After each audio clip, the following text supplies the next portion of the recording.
Eu concordo que é uma cláusula pétrea, é uma questão muito controversa, existem juristas que defendem uma postura ou outra, e não é que não pode ser mudada, ela pode ser mudada só que mediante uma nova Constituição. Então o processo de alteração dessa questão na legislação é um processo muito difícil, é feito de propósito para ser difícil de se mudar a Constituição do país, mas não impossível. Agora, eu entendo e defendo que existem outras medidas que não necessariamente precisa passar pela alteração da Constituição para a gente fazer as mudanças necessárias na legislação. Eu acho que essa questão é muito discutida, tanto que se você for analisar a legislação no mundo, varia de 7 até 21 anos, tá? É o espectro aí que a gente encontra de variações. Eu, na verdade, não defendo a redução da maioridade penal, tá? Eu não acho que essa seja a medida mais inteligente a se tomar.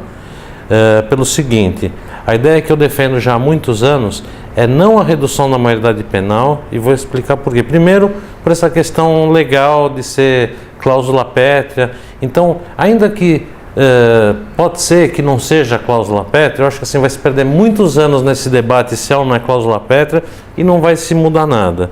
Então, assim, é um processo muito lento e desgastante e desnecessário. O que eu defendo é uma medida que não passa pela alteração constitucional, e a ideia é a seguinte: é a responsabilização de todo menor de idade que cometa crimes hediondos. Crimes hediondos, eu diria que são homicídio, latrocínio, que é o roubo seguido de morte, o roubo, o sequestro e o estupro. Para esses 5 casos, e só para esses 5 casos, eu defendo que o menor que cometa esse tipo de crime, independente da sua idade, seja penalizado criminalmente. Tá? A grande diferença que eu vejo nessa proposta é, primeiro, que ela é mais eficaz, no sentido de você não restringir uma idade. Hoje se discute no Brasil, uma das propostas mais em debate é a redução para 16 anos. Eu entendo um grande erro nisso, porque você colocar 16 anos, o que você faz com o latrocida, o estuprador de 15 anos, que infelizmente existem casos assim? Esse continuaria sendo punido dentro do Estatuto da Criança e do Adolescente. Eu entendo que isso é um grande erro. A partir dos 10 anos é comprovado cientificamente que uma criança já sabe distinguir o que é matar, o que não é matar. Ou seja, ele tem a noção de que se ele matar alguém, essa pessoa não volta à vida. Desde os 10 anos de idade. Isso é provado, estudo de Oxford, na Inglaterra. Tanto que na Inglaterra eles começam a punir a partir dos 10 anos. Eu acho que então é muito mais eficaz a gente não mexer com a Constituição, e nesses casos, só nesses casos que eu referi, a gente emancipa o jovem para que ele seja julgado criminalmente, independente da sua idade. Ou seja, a gente vai atingir todos os menores que cometem crimes extremamente graves e não vai mexer com a questão da Constituição. Então eu acho que é uma medida mais eficaz, e a gente deixa de criminalizar um jovem de 15 anos, de 16 anos, que cometa uma pequena infração, sem que ele tenha que responder criminalmente. Aí sim eu entendo que ele deve responder dentro do Estatuto da Criança e do Adolescente.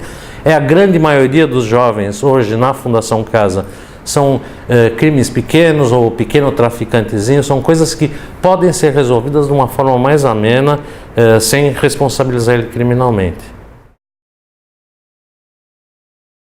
Eu não tenho a menor dúvida de que a questão social é determinante, tanto que assim, eu entrei na política para tratar da questão da violência, e trato junto com isso, porque eu entendo que são duas coisas que caminham em conjunto, a questão da educação. Você tem um jovem hoje na periferia que não tem nenhum espaço de lazer, não tem nenhuma ferramenta do Estado, você tem uma falta de escolas, creches, hospitais, áreas de lazer. Então é uma coisa catastrófica na periferia de São Paulo, não existem áreas de lazer.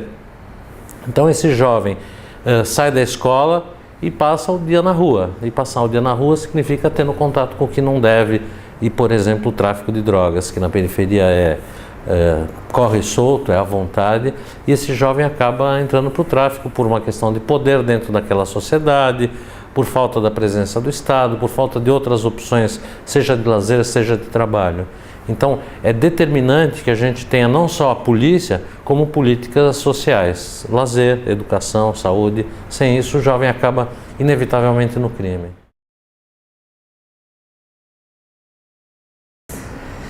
Eu entendo que assim, a gente tem o ECA, o Estatuto da Criança e do Adolescente, que é uma legislação, todo especialista, aí, especialmente os que escreveram o ECA, acham uma lei perfeita, e ela de fato ela é muito interessante, muito bem feita no que diz respeito à proteção do menor. Tá? A gente antigamente tinha uma violência muito grande contra os menores de idade, então nesse aspecto a lei é realmente muito bem elaborada. No aspecto de criminalização, de penalização do menor que comete atos infracionais de maior ou menor gravidade, eu acho que ela precisa ser readequada, até porque quando ela foi feita essa lei, a gente não vivia a realidade de hoje, seja a nível de informação que esses jovens têm, seja a violência que eles estão expostos. Então, eu acho de que, primeiro é importante a gente destacar o seguinte, o sistema para a ressocialização dos jovens, quando eles são encaminhados para a Fundação Casa, o trabalho da Fundação Casa com os menores de menor gravidade, tá tirando esses extremamente perigosos, é um trabalho muito bem feito, tá? Apesar de que a gente tem uma imprensa sempre muito negativa, falando mal da Fundação Casa o tempo todo, não é uma realidade do que acontece dentro da Fundação. Você tem unidades que você tem jovens mais violentos, unidades maiores, que não é um modelo que se adota hoje, todas as unidades que são construídas hoje são para até 56 internos, não tem problema de superlotação, e essas unidades menores que cuidam, e ressalto, que cuidam dos menores de menor periculosidade, fazem um trabalho excelente, junto com ONGs da região onde estão as unidades, isso no estado inteiro eu estou falando, e são trabalhos muito, muito bem feitos, os jovens são bem tratados, eles estudam nas unidades, eles têm cursos profissionalizantes, eles têm psicólogo, dentista, camas decentes, roupa de cama decente, são unidades com uma cara de prisão, obviamente, não tem que ser, não tem outro jeito, mas que são tratados com muita dignidade. Agora, a gente tem problemas sérios nas unidades grandes, ainda as remanescentes que são grandes e tem muito problema, até por conta de acaba se misturando um jovem pouco perigoso com o mais perigoso, com idades diferentes, com compleição física diferente, e tudo isso está na lei, que deve ser separado dessa maneira, tá? Pelo tamanho, pela periculosidade. Então, quando atendida a legislação, e na grande maioria das unidades é atendida a legislação, esse trabalho é bem feito sim. Agora, não basta você tratar só esse jovem dentro da unidade, ressocializar, fazer psicoterapia, etc., se quando ele sai dali ele vai para um meio extremamente contaminado. Então não basta trabalhar só o jovem, você tem que trabalhar a família desse jovem também, para receber ele numa condição melhor. Se ele sai de lá e volta para um lugar onde está o traficante, onde o pai é alcoólatra, a mãe desempregada, tem uma situação catastrófica social, você não vai resolver nada se você trabalhar bem ele. Então eu já até tive uma reunião com o governador um tempo atrás, com pouco resultado prático, mas a minha sugestão justamente era essa, de que se desse prioridade às famílias desses jovens nos programas sociais do governo, para ele sair e ter um lugar melhor para voltar, senão todo o trabalho que se desenvolve na fundação não vale nada. Os meus planos para 2014, 2015, 2016 é continuar vereador. Eu estou na minha primeira experiência política.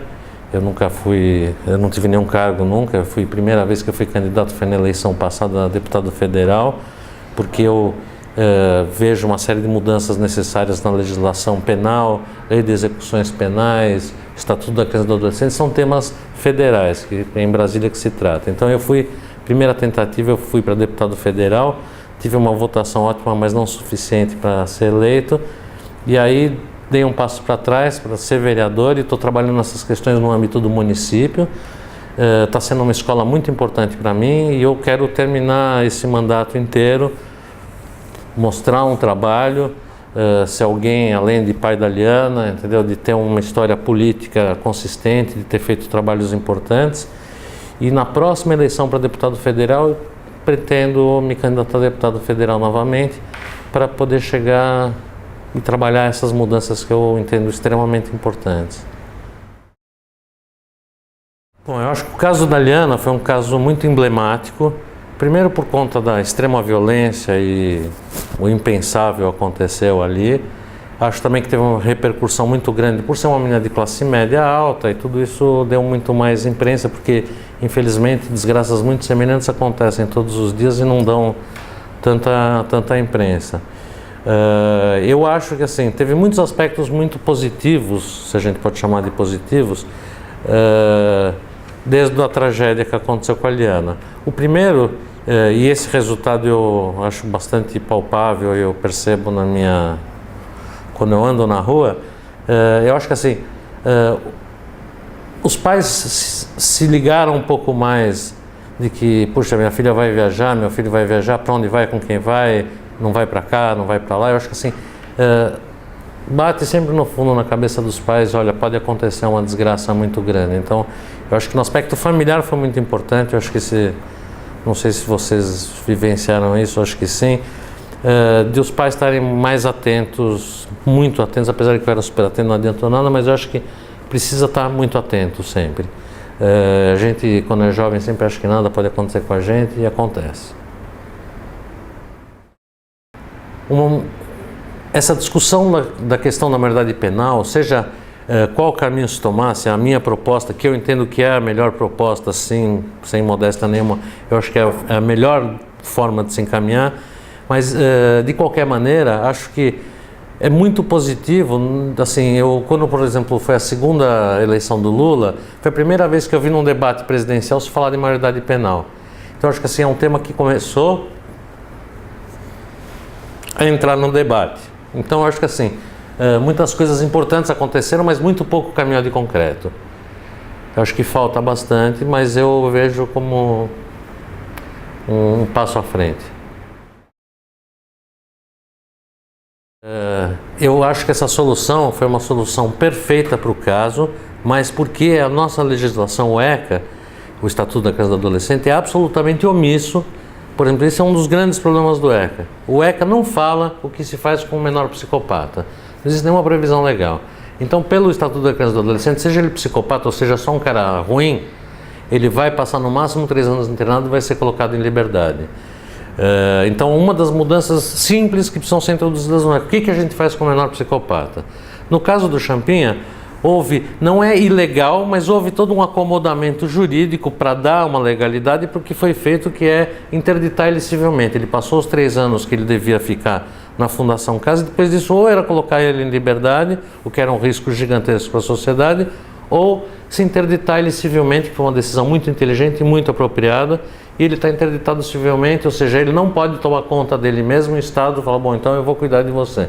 E ele está nessa unidade, de onde eu espero realmente que não saia, porque se sair, a probabilidade dele voltar a matar é enorme. Você acredita que Champinha é um psicopata? Eu tenho certeza que ele é um psicopata, segundo os laudos médicos, não sou médico, mas acredito nos laudos. Ele é um psicopata, tem gravíssimos distúrbios, não tem condições de voltar à sociedade. Então eu acho que foi uma medida muito apropriada e acho exemplar, entendeu? Para outros também ficarem espertos de que isso pode acontecer com. Eu acredito que assim, no caso da Liana, excepcionalmente, todos os envolvidos, seja no caso o Champinha, que era menor de idade, ou os 4 maiores de idade envolvidos no crime, todos tiveram penas muito severas. O encaminhamento para o Champinha não poderia ter sido melhor. Para os maiores de idade as penas foram muito, muito duras. Então eu acho que assim, dentro da nossa organização legal, foi o máximo que se podia fazer. E é uma exceção. Infelizmente é uma exceção. Muitos Champinhas estão soltos hoje porque não se teve a repercussão que teve, não se teve o cuidado que teve. Então acontece muito de se colocar em liberdade pessoas que não poderiam estar em liberdade, sejam menores ou maiores de idade.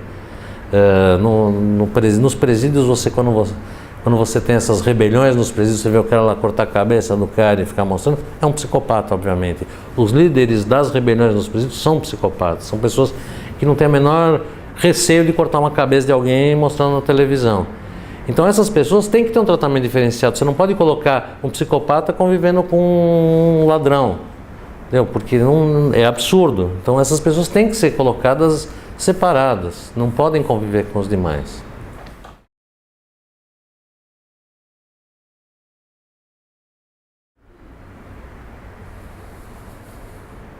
Bom, eu como pai, maior ou menor de idade, o choque é o mesmo. O fato de ter sido menor, ele tinha exatamente a idade da Liana quando ele matou ela,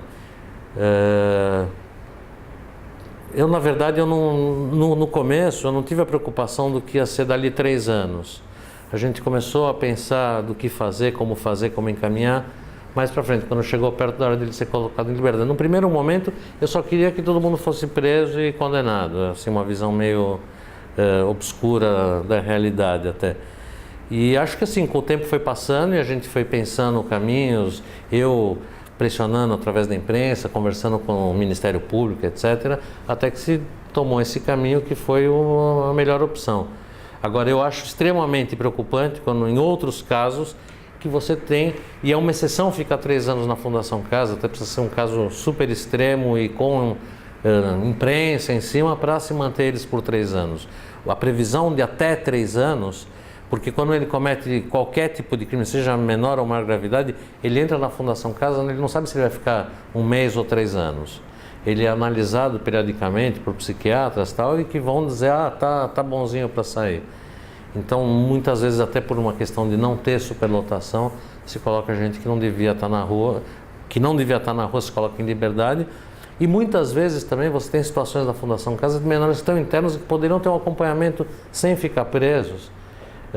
E custando menos para o Estado. Se ele tiver uma liberdade assistida, que está previsto no Estatuto da Criança e do Adolescente, mas é pouco implementado isso até por dificuldade do Estado de fazer esse acompanhamento, mas que seria muito mais eficaz, mais barato para o Estado e melhor para o jovem, que às vezes não é ninguém tão perigoso assim que não possa ser tratado fora da escola, simplesmente com acompanhamento, trabalho, escola, cursos profissionalizantes, você pode tratar ele também muitas vezes fora.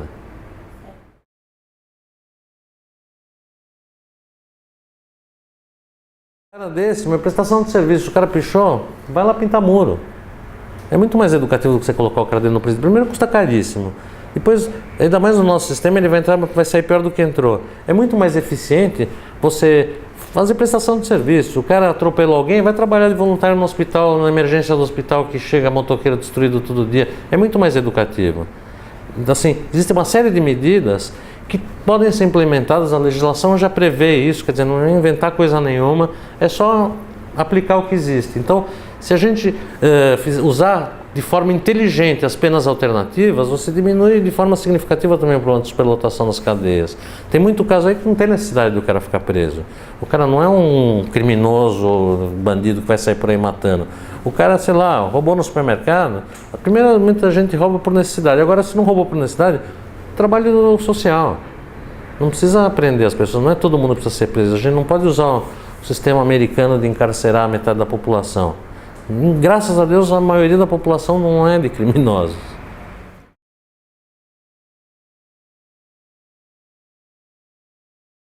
Nenhuma. Não. Nenhuma.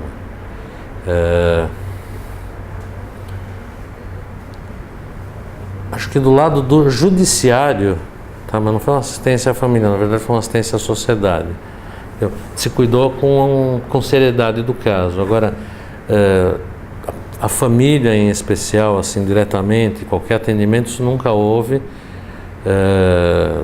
Nada. Isso é obrigatório por lei que existe, todos os estados têm que ter, que eu já vou te dizer o nome. Que é um trabalho muito legal, eu fui conhecer, mas isso muito tempo depois, quer dizer, no momento que eventualmente eu precisava, eu não tive, nem sabia que existia. É um trabalho muito bom, mas muito, muito pequeno que se faz no estado de São Paulo.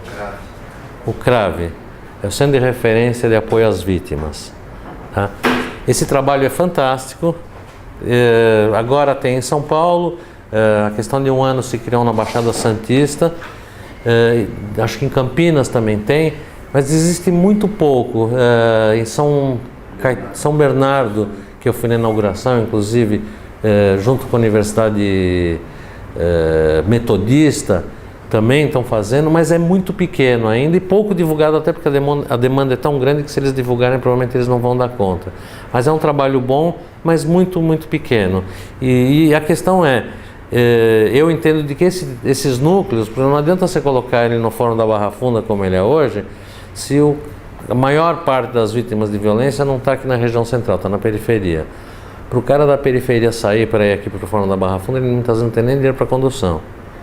Então isso precisa estar, na minha opinião, ter pequenas unidades nas subprefeituras, na periferia, onde as pessoas mais necessitadas precisam desse atendimento. Eu tive condição econômica de fazer terapia, minha mulher, meu filho, todo mundo a gente teve como cuidar da família porque a gente tinha uma condição privilegiada. Agora uma pessoa, e a grande maioria das vítimas é super carente, não tem nem condições de bancar um tratamento, obviamente, e nem de chegar no CRAV. Então ele precisa estar próximo das pessoas, não as pessoas virem para o CRAV. Eu não tive nenhum tipo de cuidado nesse sentido, nem Estado, nem porque assim, o que a gente tem no Brasil, infelizmente, por incrível que pareça, as instituições chamadas de direitos humanos, eles têm um viés muito equivocado, na minha opinião, que assim, quando surgiram essas entidades de direitos humanos, era para cuidar das pessoas que eram perseguidas pelo sistema político, pós-64, que precisava, você tinha muitas vezes quem era o criminoso, na verdade, era meio vítima, então ficou uma coisa de se defender o preso, porque ele era a vítima. Naquele momento sim era. Acabou a repressão militar e continua se olhando como o preso é a vítima, e é um olhar bastante equivocado. Muitas vezes ele é a vítima social, tal, tudo bem. Agora a vítima concretamente que perdeu um ente querido está jogado. Então, quando prenderam os criminosos do caso da Liana, e não é mentira, o pessoal dos direitos humanos chegou antes deles na cadeia. Isso que me disse foi o delegado. A gente chegou lá com ele, já estava lá o pessoal dos direitos humanos. Agora, na minha casa nunca apareceram. E acho que assim, precisa se trabalhar muito para mudar esse enfoque, esse olhar super equivocado das pessoas de direitos humanos. A gente tem eu brigo muito lá com o Ariel, dos direitos humanos da Ordem dos Advogados, porque assim, ele tem um olhar absurdamente equivocado do que é direitos humanos. Sabe, muitas vezes essas pessoas de direitos humanos acham que não se deve fazer nada porque não pode prender porque não tem presídio. Não, tem que construir presídio, não é? Então não prende. Precisa prender, não adianta deixar as pessoas em liberdade. Não adianta você defender o cara, o coitado, ele é uma vítima social, tudo bem, mas ele matou. A gente tem que tratar antes dele virar vítima social, da escola, educação, saúde, e eu super defendo isso. Agora, a partir do momento que ele já se tornou um criminoso, aí o olhar tem que ser outro. Você pode cuidar dele para que ele seja reintegrado na sociedade, mas tem que ser penalizado. Isso é ponto pacífico, na minha opinião.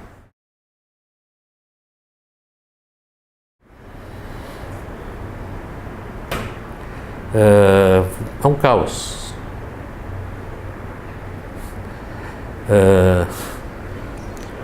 Assim, eu me separei, me divorciei. Meu pai morreu 3 meses depois da Liana porque não aguentou. A mãe da minha ex-esposa entrou numa depressão profunda, morreu.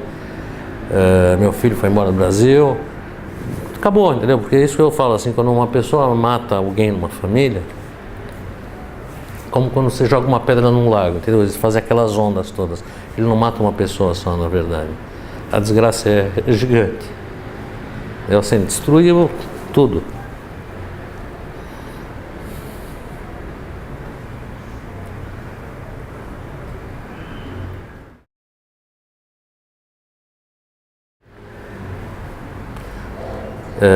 No caso da minha família é um assunto que a gente fala com muita tranquilidade, assim, com tristeza, mas a gente fala, não é um assunto proibido.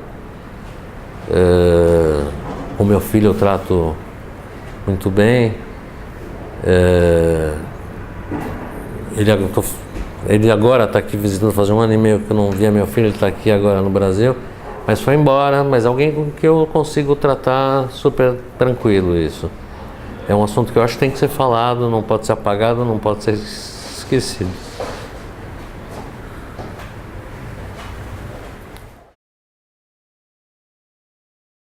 Uma coisa que assim, é importante, até porque na minha nova família eu tenho uma enteada, Ana Paula, que você conhece, e que eu acho super importante, ela está muito ligada. Então assim, é muito importante porque acontece, a gente sempre acha que a gente não acontece, sabe, a gente que é assim da elite econômica acha que a gente está super protegido e não está. Então eu faço questão, a gente sempre fala sobre isso, eu me emociono até hoje, mas eu acho que assim, um assunto tem que ser falado. Eu tenho na minha cabeça que assim é uma obrigação minha com a sociedade de falar sempre disso, assim, não pode ser esquecido. Acho que quanto mais a gente fala, mais vidas a gente salva. Eu espero e acredito nisso. Eu acompanho todos os casos e acho que é sempre a mesma coisa. Então, assim, a gente tem um menor de idade, que é chamado menor, e muitas vezes ele é muito maior do que eu, de tamanho. Eles sabem absolutamente a legislação, eles sabem que eles podem cometer crimes, e eu acho que esse, infelizmente, é o recado que a nossa lei passa, que ele dificilmente vai ser punido. Se for pego, a chance de ele ser punido é muito pequena, ainda se for pego. 1% dos casos no Brasil são desvendados e julgados, até achar o autor do crime, e essa pessoa é julgamento 1% só. E acho que assim, infelizmente, toda hora, todo dia a gente vê notícias de menores envolvidos com crimes, e eu insisto sempre que assim, a melhor proposta é a minha, porque primeiro não vai ficar com essa história se é cláusula pétrea, não é cláusula pétrea.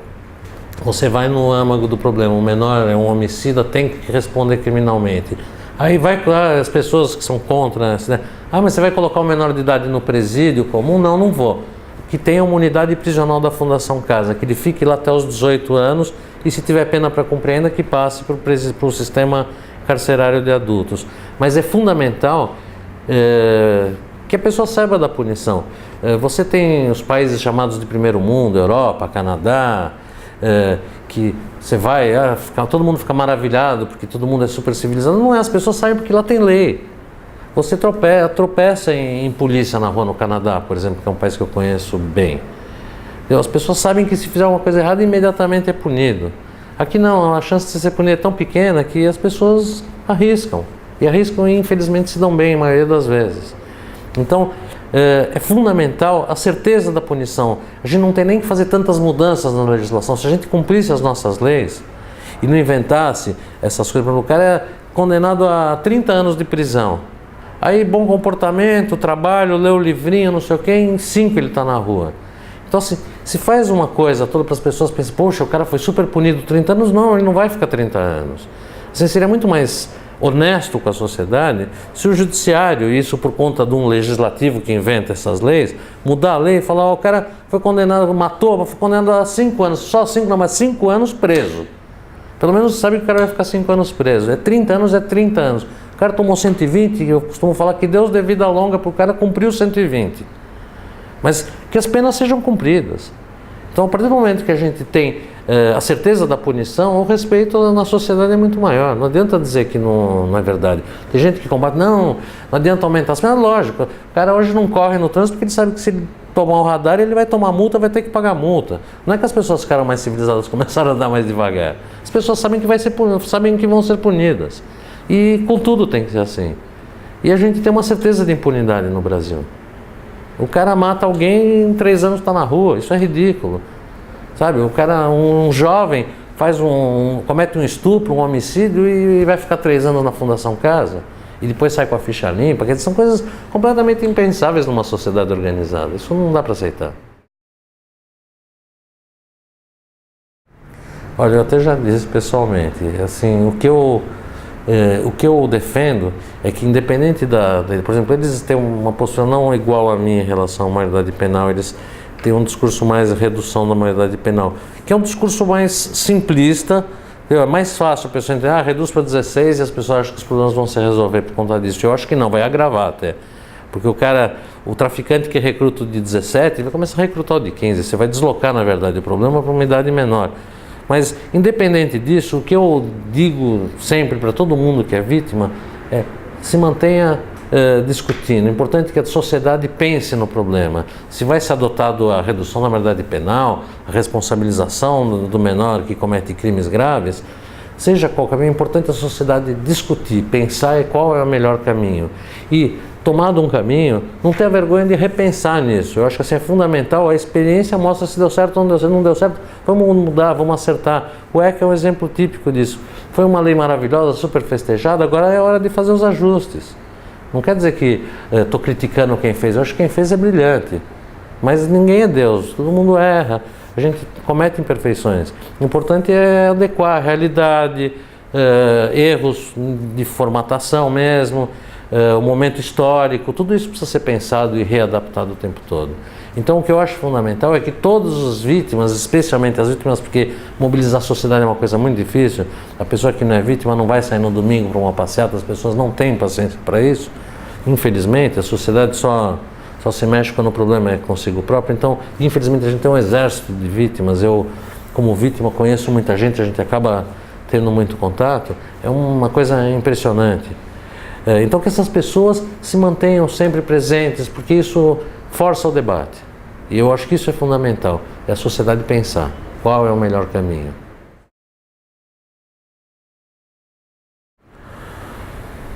Não, acho que eu sou meio conciso, mas acho que eu falei tudo o que eu penso. Eu acho que assim, é reforçar essa ideia, entendeu? É importante a sociedade pensar nos seus caminhos. É importante e fundamental, porque assim, eu tenho uma bronca muito grande dessa coisa, desses ditos movimentos sociais das pessoas, fora Alckmin, fora Dilma, fora isso, fora aquilo. As pessoas não têm o direito de falar uma coisa dessa, na minha opinião.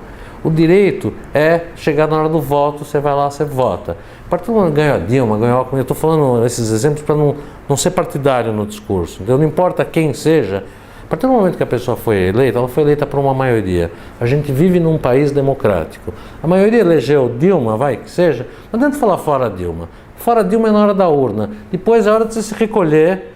Entendeu? Você não tem indignação, você é da minoria, você perdeu. Isso é viver em sociedade. Então, a gente agir de forma inteligente, e o que é isso? É votar com responsabilidade. É uma coisa que assim no Brasil, raras exceções, as pessoas não sabem quem votaram na última eleição. Depois não cobram, porque político é ladrão. Pô, mas o que você fez para mudar isso? Você votou em alguém que não é ladrão? Você pensou em quem está votando? Você está acompanhando o trabalho do seu vereador, seu deputado, seu senador, seu presidente, seu governador? Você manda e-mail para o cara cobrando, pô, você falou não sei o que na campanha, por que você não está fazendo isso? Fez isso está errado. Tem que participar do mandato, porque o mandato não é meu. O mandato é de quem votou em mim. Então as pessoas têm o direito e têm a obrigação de acompanhar o trabalho.